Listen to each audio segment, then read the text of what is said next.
Good morning and welcome to the live online Sunday service of the Unitarian Universalist Church of Urbana-Champaign. I am Reverend Florence Caplow, the lead minister of this church, welcoming you here to be with us this morning. Much has happened in our country since I last stood in this pulpit just 2 weeks ago today. We are days away from a presidential inauguration with greater uncertainties and fears surrounding it than any in recent or maybe any memory. We have images seared into our minds of what we witnessed at the Capitol 10 days ago, and COVID deaths continue to mount in our country. I, like many of you, I'm sure, find myself scrolling through the news many times a day in what has recently been coined as doom scrolling. I want to acknowledge the trauma and fear that a time like this can evoke in us, in our families. And I am so glad that you have chosen this morning, or whenever you might be listening to this service, to bring yourself to this space, to be reminded of the power of faith and how love matters, even more than ever. Even apart, we can inspire each other. I want to suggest on this Sunday before Martin Luther King Day that to honor him, we lift up our eyes from our phones and we take a wider view, a view that recognizes the power of the perverted history of race in America and the journey from a country founded on racism and genocide, to that poisoned foundation, to the possibility of a true democracy and healing of racism, despite the very powerful forces that have always resisted that journey and that change. That journey, of course, is what Reverend Martin Luther King Jr. lived for and died for. We, as Unitarian Universalists, a true American religious faith, are, of course, embedded in that racist history. How could we not be? Yes, hundreds of us marched in Selma, but we have seen that that was not nearly enough for our healing.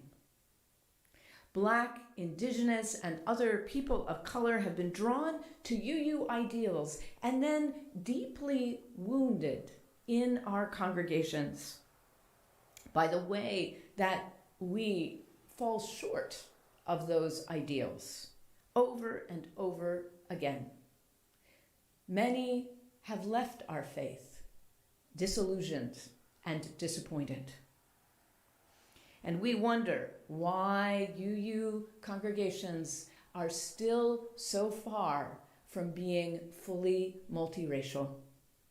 This is a hard truth. Does that mean that the journey is hopeless? No. I stand here before you today because I believe Unitarian Universalism is capable of becoming a truly liberatory faith. We are capable of this. And that our reckoning, reconciliation, and healing of racial injustice is the unfinished journey of America that we can be part of.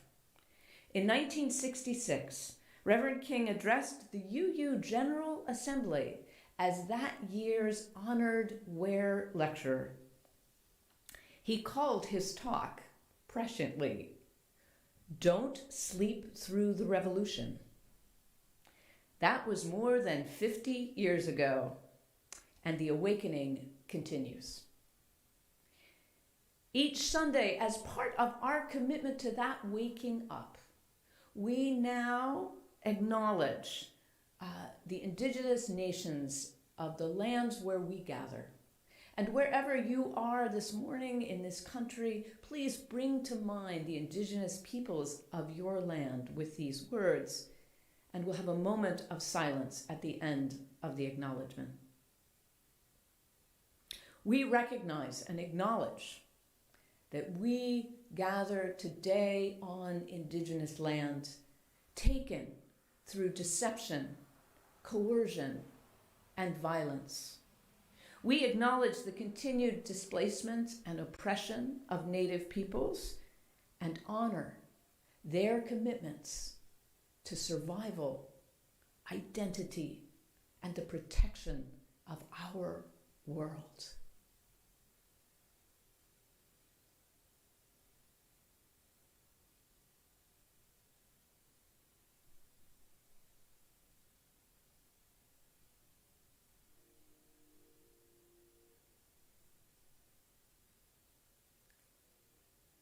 Thank you for joining me in that acknowledgement. And now I invite you to please enjoy the music of our prelude offered this morning by Drake Materre, a local musician I met at a gathering for justice for Aaliyah Lewis, a young Black woman in our community who was beaten by Urbana police earlier this year. Please enjoy Drake's offering. Just don't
As Unitarian Universalists, when we gather, we light a flaming chalice to remind ourselves and rekindle our commitments to love and justice.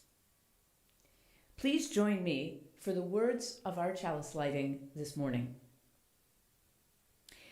As we kindle this flame, we reignite our commitment to our congregational mission to build community, seek inspiration, promote justice, and find peace.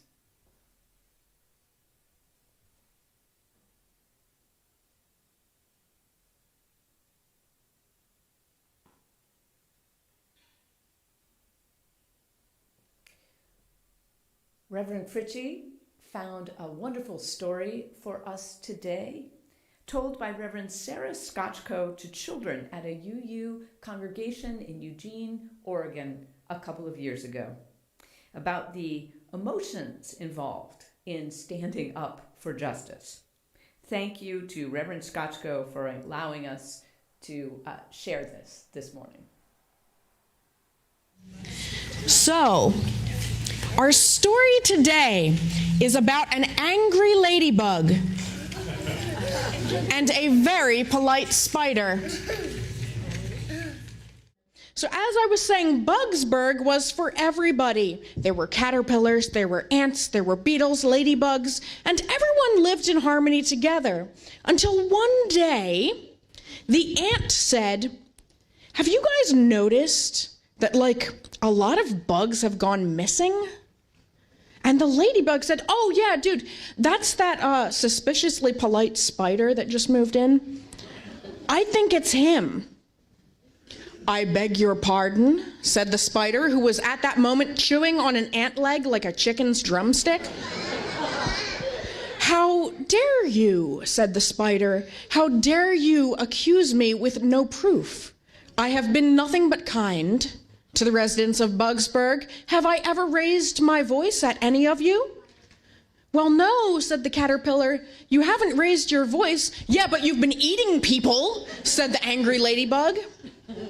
The spider looked shocked, and with his back 4 legs, he pushed all the caterpillar carcasses behind his web where no one could see.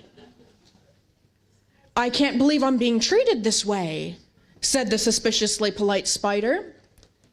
"In Bugsburg of all places, I would have expected better from all of you. Is this who you really want to be?" "I don't know, not be eaten," said the ladybug. "Yes." "You are unbelievably rude," said the spider. The ladybug stamped 3 of her feet on one side and said, "Me? Rude? I'm being honest." "This is just low," said the spider, and crawled back into his web sadly. The next day, in the town square in Bugsburg, there was a poster. "Debate at noon, ladybug versus spider." When the ladybug saw this, she was shocked. She ran straight to the spider's web and said, "Debate? I didn't agree to a debate." "Wow," said the polite spider. "So you accuse me in public of eating bugs. Something heinous, something no spider would do." "I'm pretty sure that's what spiders do," said the ladybug. "I digress," said the spider.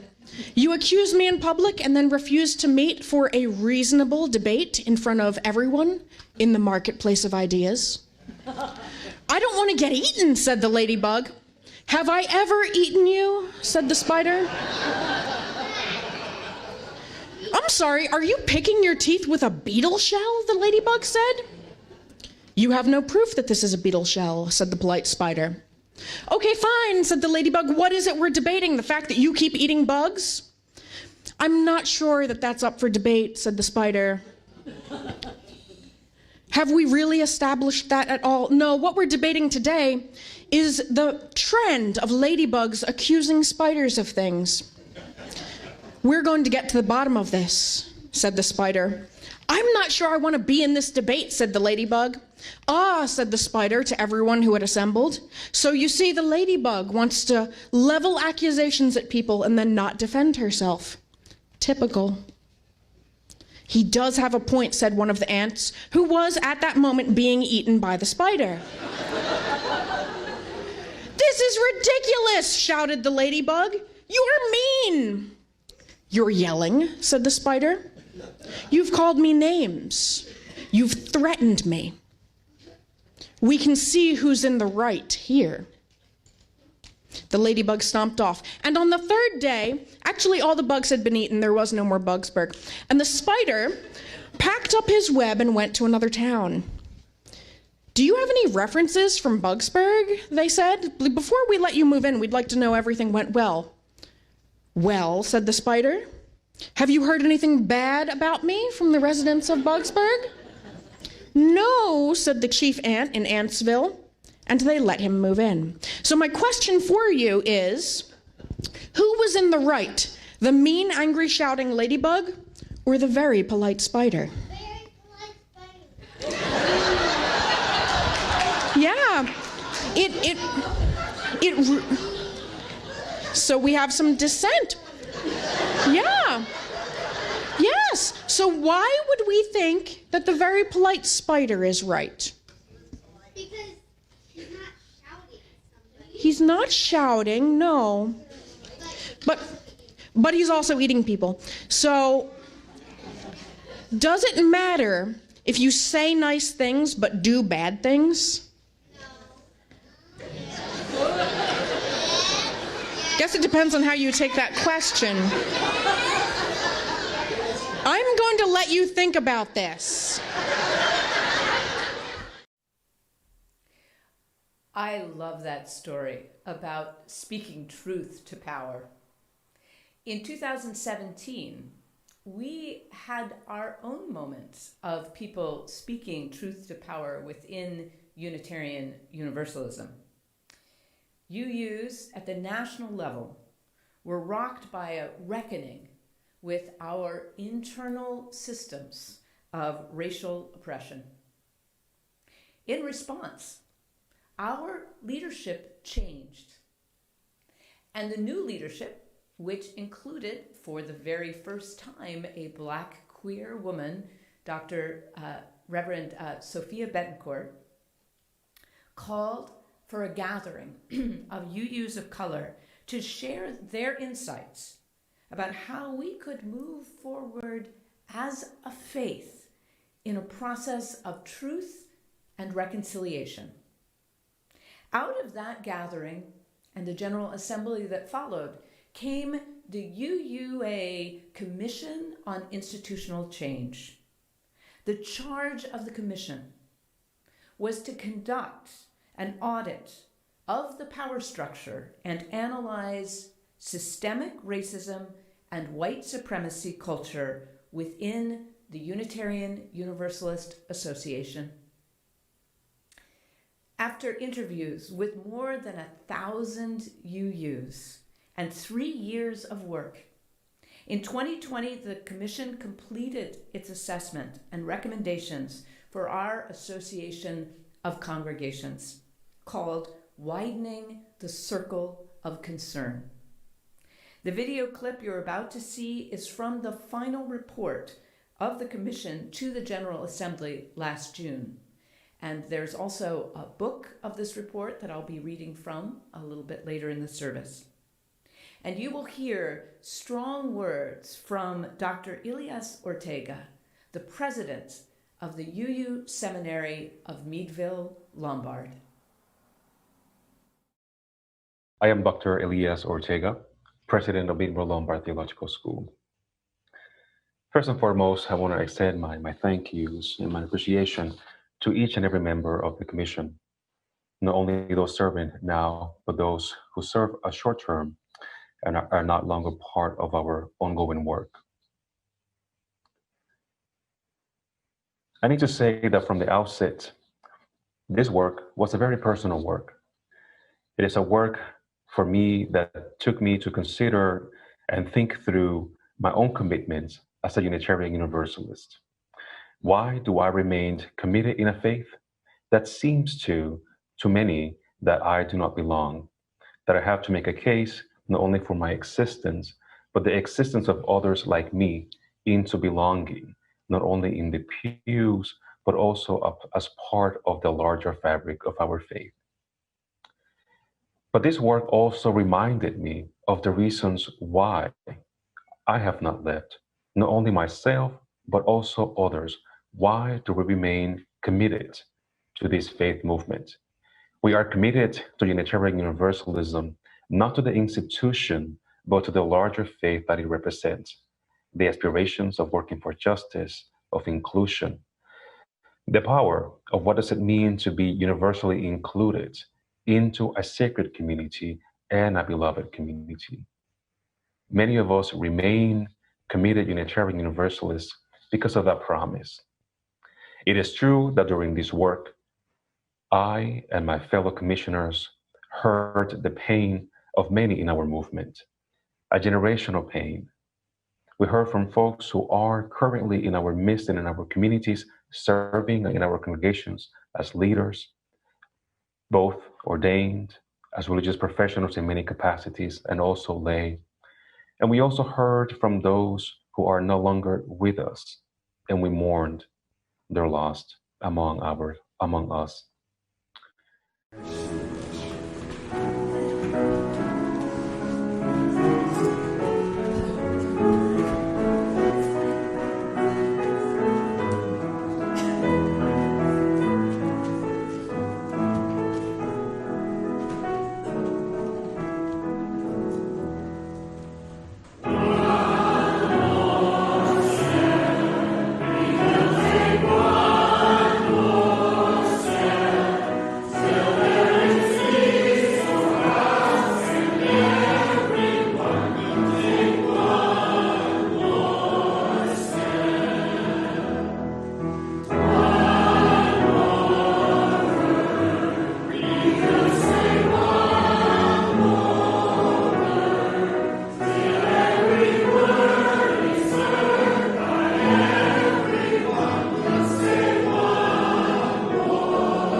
As Unitarian Universalists, our seventh principle affirms that we are part of the interconnected web of all life.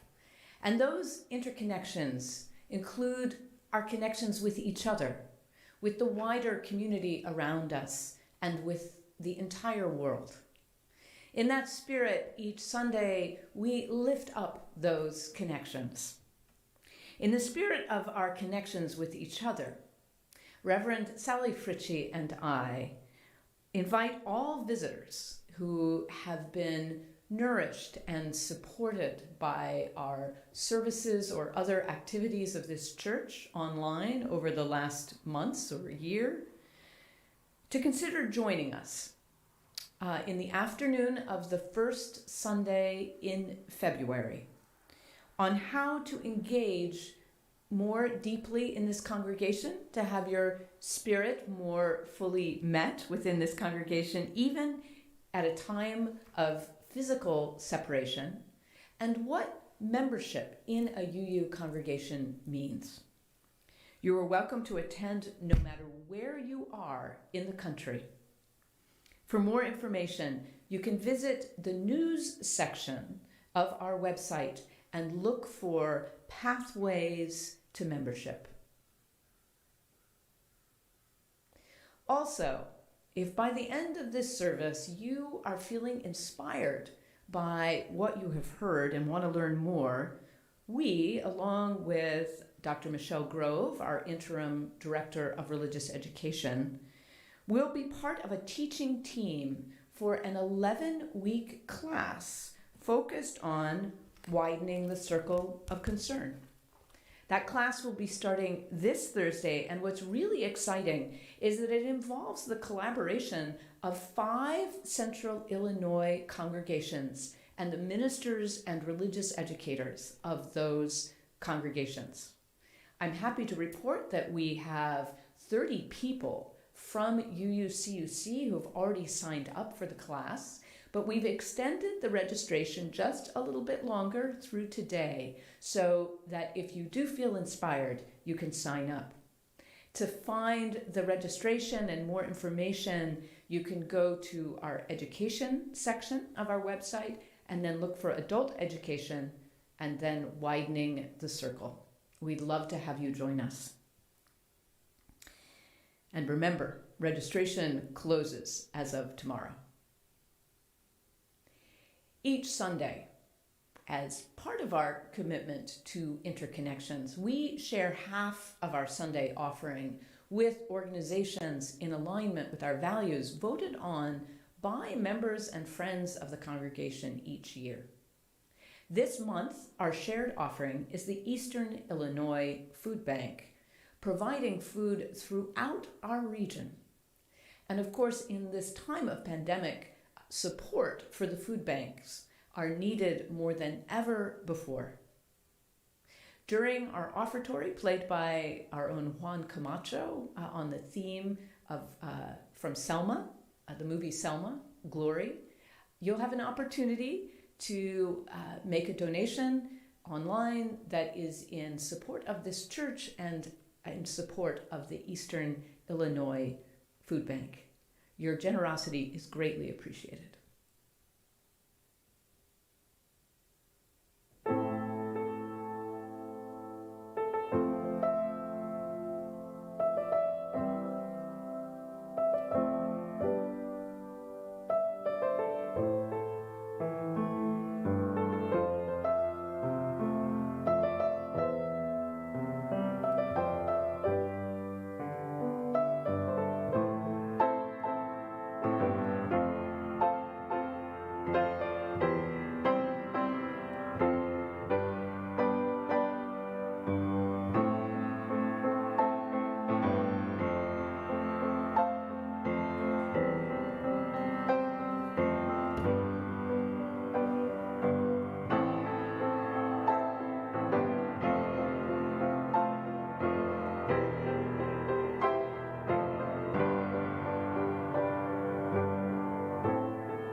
I don't know about you, but I had chills going up and down me as I heard that rendition of Glory. Thank you so much, Juan. It was very powerful. Each Sunday, we bring our joys and sorrows, our individual joys and sorrows, our societal joys and sorrows to our time together. And it is the tradition in this congregation to sing a blessing song. And you're invited to sing along with the song that you'll hear in a moment, or just let it wash over you as a blessing. Also, if you would like to share one of a joy or sorrow or both that you are carrying in your heart this morning, you can send that in to the email address that you can see, and I will share it aloud from the pulpit. Now just let that song ease your heart.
Thank you to all who shared their joys and sorrows this morning. I'd like to begin with Amy Robeson, a joy. Celebrating my mother's 90th birthday this weekend. Thankful for all the postal, Amazon, FedEx delivery people, and internet providers who are making this coast-to-coast virtual gathering possible.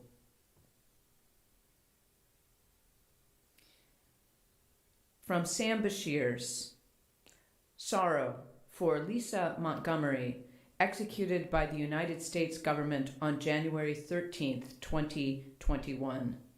The execution was carried out in haste to prevent its possibly being blocked by the Biden administration in one more week, and sorrow for the existence of the death penalty, which needs to end. And I'd like to add Reverend Bill Breeden, who charmed us all last spring when he shared the ministry with me for a few months, has been active as a chaplain on death row for a long time. And this week, there was not one execution in my hometown of Terre Haute, Indiana. There were 3. And in one of those, Reverend Breeden was the chaplain for the man who was murdered and was thrown out of the execution viewing area for speaking truth to power. So I feel a lot of sorrow as well about these executions. Thank you, Sam, for sending this in.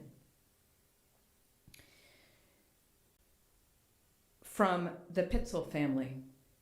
Sorrow as our friend Dave was admitted to the ICU due to worsening COVID symptoms.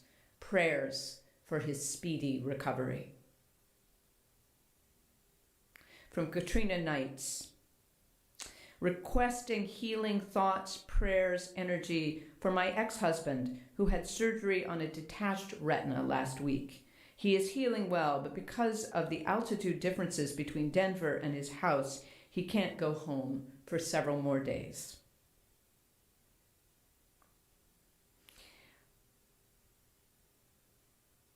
From Mick McEnroe.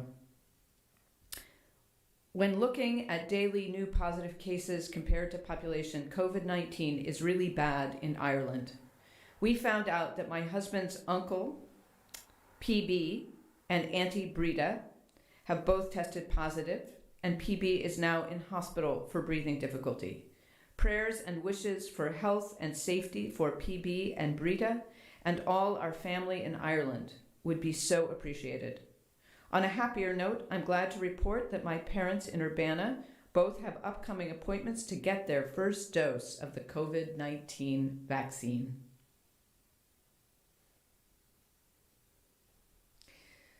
Sometimes there are little delays in the emails arriving, so if you sent in something this morning and it was not read, we'll make sure that it gets in the e-news this week. And I also want to just acknowledge the many unspoken joys and sorrows that are here this morning. We hold these in our hearts as we have a time of reflection, prayer, and meditation to music.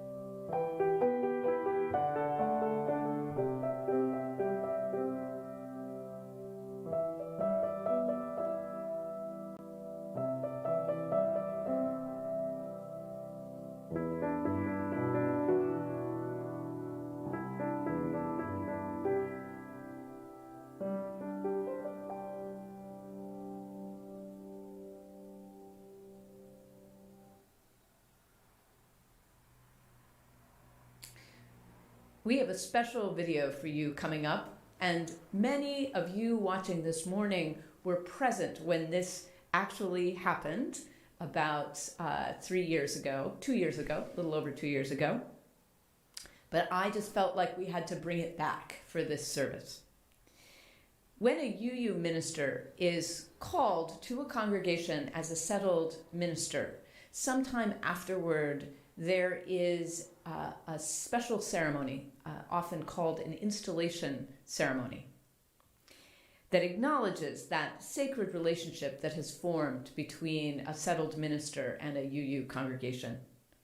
In November of 2018, we had such a ceremony here in this very space, what we called a celebration of shared ministry. And what a celebration it was, with over 300 people in attendance. In these ceremonies, traditionally, there are charges to the minister and charges to the congregation about how to go forward together. And those were part of our celebration too. But I wanted something in addition, a charge for racial justice. I asked UUCUC member and Black Lives Matter activist Deidre Cobb if she would be willing to write such a charge, and she agreed.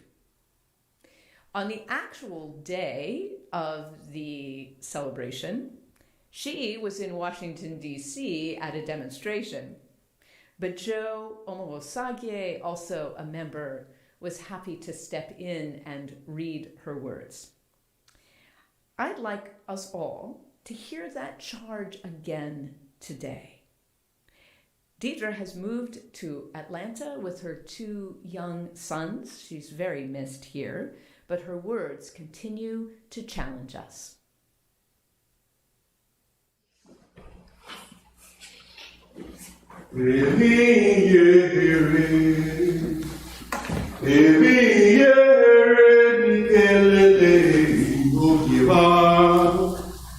Imata, Imafa, Imasomoro, Uruba Meze.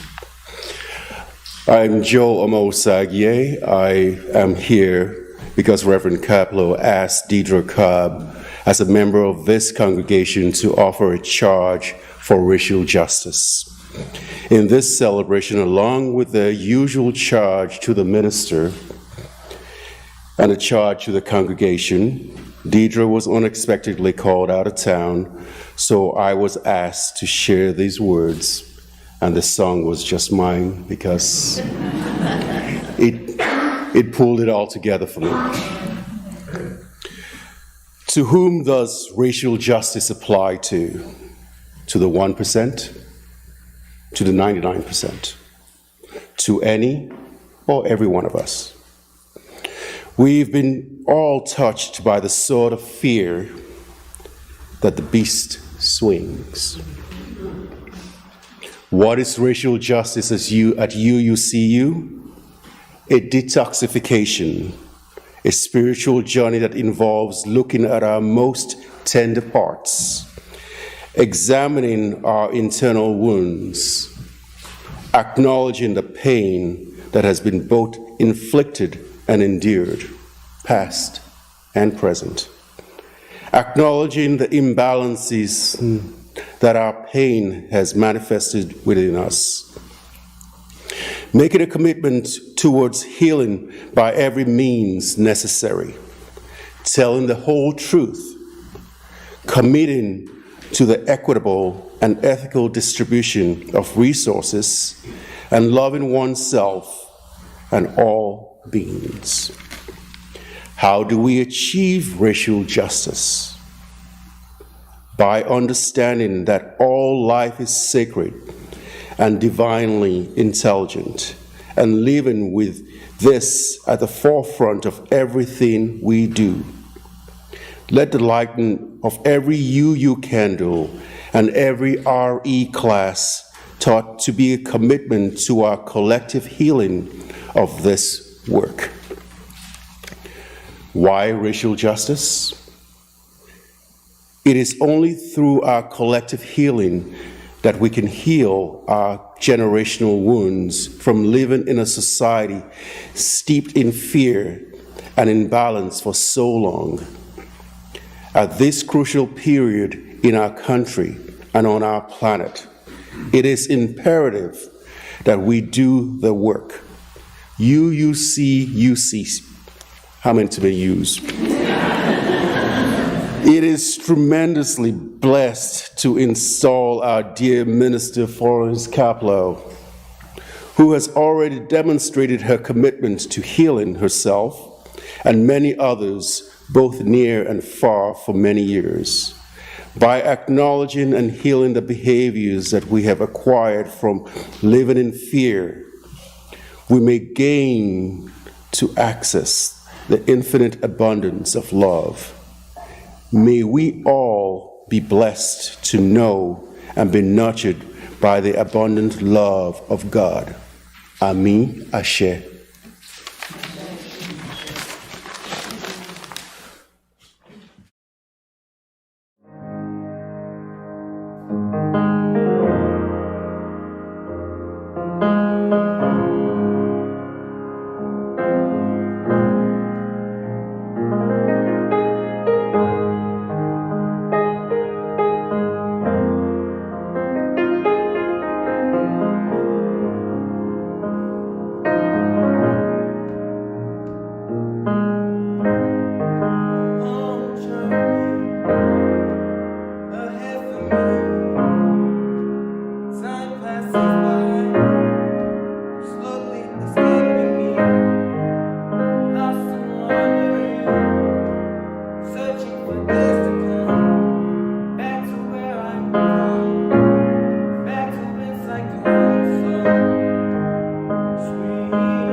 I'd like to begin my reflection this morning with some excerpts from that speech given by the Reverend Dr. Martin Luther King Jr.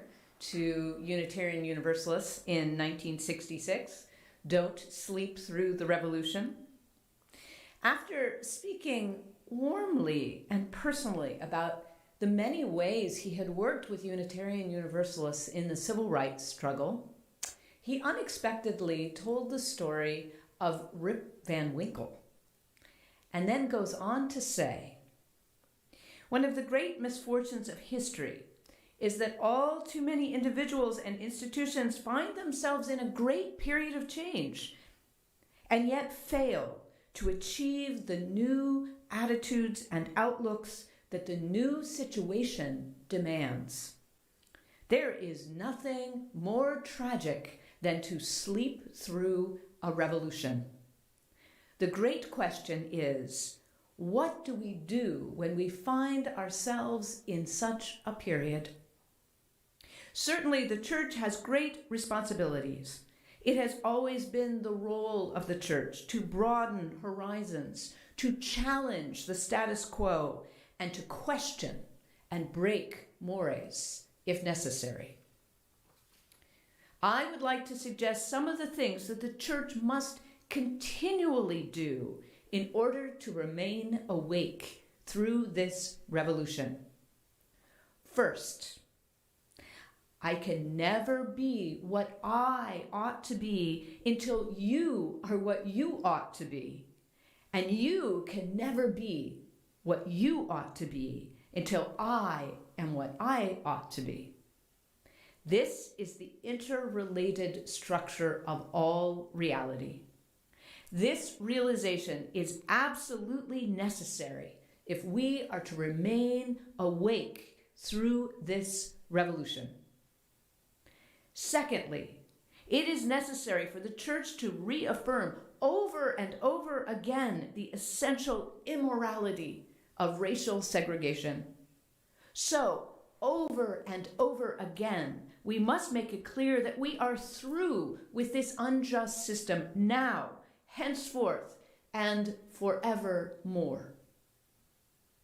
The next thing that the church must do to remain awake through this revolution is to move out into the arena of social action.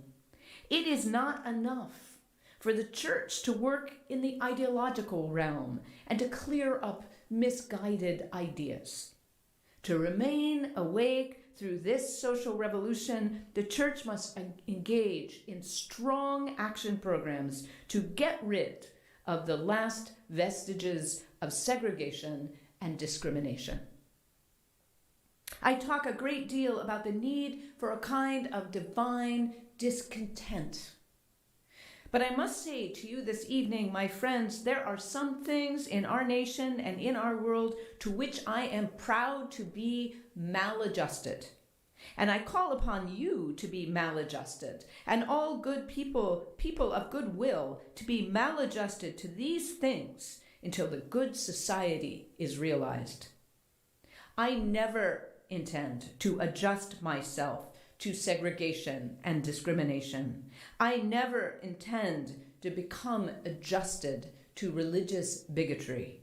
I never intend to adjust myself to economic conditions that will take necessities from the many to give luxuries to the few, and leave millions of people perishing on a lonely island of poverty in the midst of a vast ocean of prosperity. I must honestly say, however much criticism it brings, that I never intend to adjust myself to the madness of militarization and to the self-defeating effects of physical violence. Through such maladjustment, we will be able to emerge from the bleak and desolate midnight of man's inhumanity to man into the bright and glittering daybreak of freedom and justice.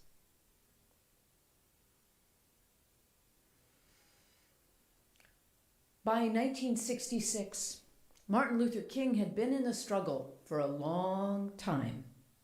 He had seen just how mighty the forces of "we will not change" really were. He knew his life was in danger every day and had been for a long time. He was despised by millions of people in America. We forget that in this Martin Luther King celebration. He was despised, but he didn't give up. He believed in America and in us, in humanity, despite evidence that might have led to despair. And he reminded us, Unitarian Universalists, in the gentlest, kindest way possible, not to sleep through the revolution. I fear we did, and America did. We allowed the inequalities to deepen while telling ourselves that we were no longer a racist society. We were post-racial. We worked hard to elect the first Black president, which was an amazing thing to do, dear ones. And we thought the work of dismantling white supremacy was over. Well, today I think we know in our bones how far we are from completing that work and what happens if you leave the work undone. I keep thinking about foundations. We are like people who built a big, beautiful house on a rotten, dare I say it, putrid foundation. That foundation is our history in this country of slavery and genocide. Rebuilding a foundation is hard, messy, unglamorous work. Really, wouldn't you much rather do another kitchen remodel? But if the foundation is not addressed, the house will fall. I think that is our call at this time, personally, in our churches and in our nation, to get on our hands and knees, get out the flashlights, and go look at the foundation. We ignore the foundation at our peril. And that is what we, as Unitarian Universalists, have been doing very seriously for the last 3.5 years. That's what the people on the Commission for UUA Commission on Institutional Change had the courage to do. 3 years is not very long, but there are beautiful, massive changes that have already taken place. Changes that feel, to me, life-affirming, new, and powerful. I am tremendously encouraged. The very first General Assembly after our moment of reckoning, which was in New Orleans, the diversity of attendees was breathtaking to me. I thought, this is the Unitarian Universalism I want to be part of. This is also the work I have seen in this very congregation over the last 3.5 years. Placing a Black Lives Matter banner on our building was a wonderful thing and just the beginning, and we knew that. We raised over $10,000 through a matching fund for Black Lives of Unitarian Universalism. At the marches last summer, many of us of all ages, people who'd been so careful and stayed in our houses during COVID, showed up. I saw people in their 90s at those marches. Just this year, your board and I, with the help of the Racial Justice Project, affirmed a strong Black Lives Matter statement with real accountability built into it. I think of the efforts that were poured into the last two major elections by members of this congregation to make sure that all who wanted to vote would be able to. And the 30 people, maybe more after the service, from UUCUC, willing to spend your Thursday evenings for the next 11 weeks diving even deeper into this important work. In February, we're inviting Paula Cole-Jones, who was here in the fall, to teach us about beloved community and the proposed 8th principle of Unitarian Universalism. You are for real, and you encourage me every day.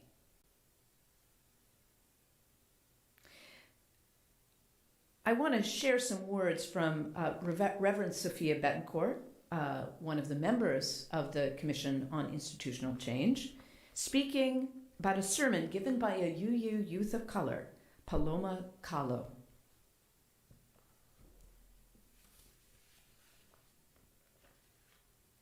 Paloma's sermon, which was given in Oakland, describes us as a whole, healing, and broken people.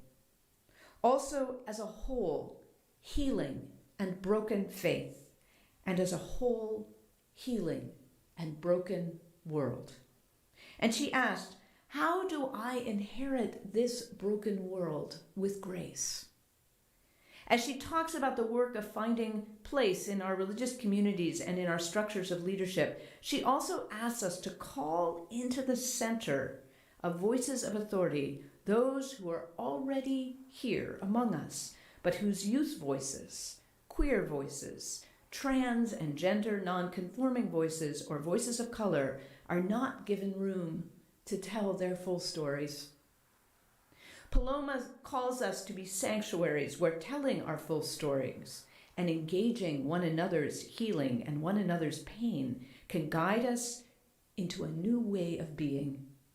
She insists that only when we come to bear witness to the cracked and shattered pieces can we begin to help heal what has been broken. Drawing on Paloma's voice leads me to say that our first principle calls us to learn a language of resilience and liberation in response to the pain of this world we have inherited, so that we might find wholeness and grace in our brokenness. A universalist theology of liberation in the present day centers our capacity to be sanctuaries of radical truth-telling and abundant compassion, so that the all-embracing love at the center of our tradition can serve to make all of us more whole.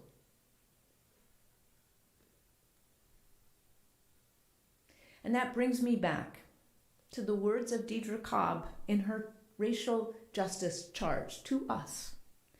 Perhaps you'll hear them in a new way now. What is racial justice to UUCUC? A detoxification, a spiritual journey that involves looking at our most tender parts, examining our internal wounds, acknowledging the pain that has been both inflicted and endured, past and present, acknowledging the imbalances that our pain has manifested within us, making a commitment towards healing by every means necessary, telling the whole truth, committing to the equitable and ethical distribution of resources, and loving oneself and all other beings. How do we achieve racial justice? By understanding that all life is sacred and divinely intelligent, and living with this at the forefront of everything we do. Let the lighting of every UU candle and every RE class taught be a commitment to our collective healing and to this work. Amen to that. Let's sing one of our favorite hymns, Fire of Commitment.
have so loved singing Fire of Commitment with this congregation over the years, and I look forward to the time that we sing that together again in this sanctuary. I also want to acknowledge the really extraordinary art installation behind me, done by Gail Cohen this morning, on the theme of transformation, which I think is most appropriate. Thank you, Gail. And I'd like to close with a few words from the poet, teacher, organizer, and visionary Adrienne Marie Brown. These are from a poem that one of your board members, Karen Folk, sent to me this week. Thank you so much, Karen. The poem is called "What is Unveiled? The Founding Wound." Things are not getting worse. They are getting uncovered. We must hold each other tight and continue to pull back the veil. See, we, the body, we are the wounded place. Remove the shrapnel, clean the wound, relinquish inflammation, let the chaos calm. The founder's wound is the myth of supremacy. This is not the first wound or the last. We are a species before we are a nation, and after. Warriors, organizers, storytellers, dreamers, all of us are healers. The healing path is humility, laughter, truth, awareness, and choice.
We extinguish this flame, but not the light of truth, the warmth of community, or the fire of commitment. These we carry in our hearts until we are together again.